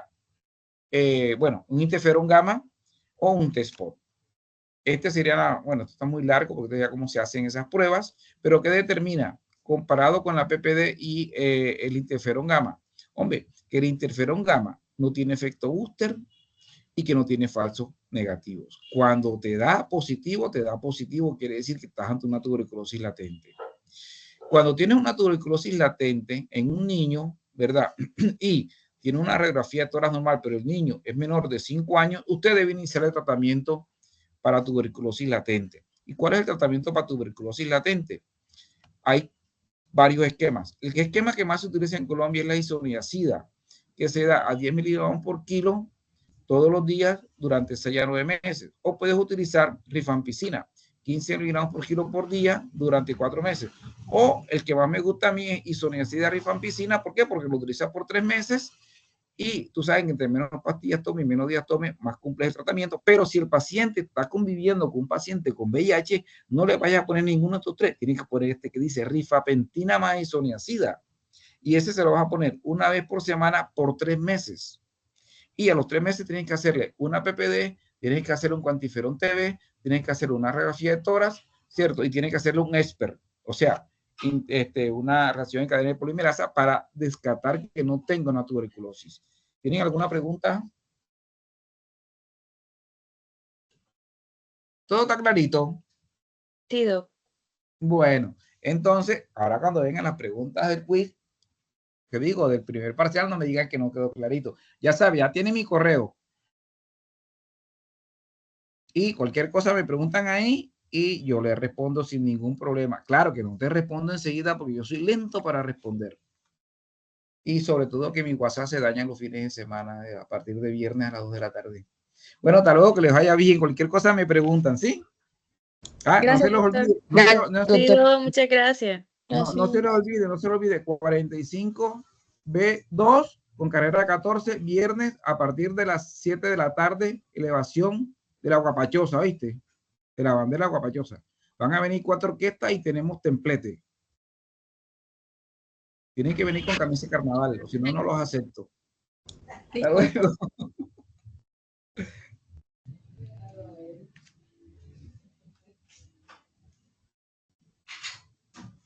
Van a decir, no, este profesor sí le gusta la parranda.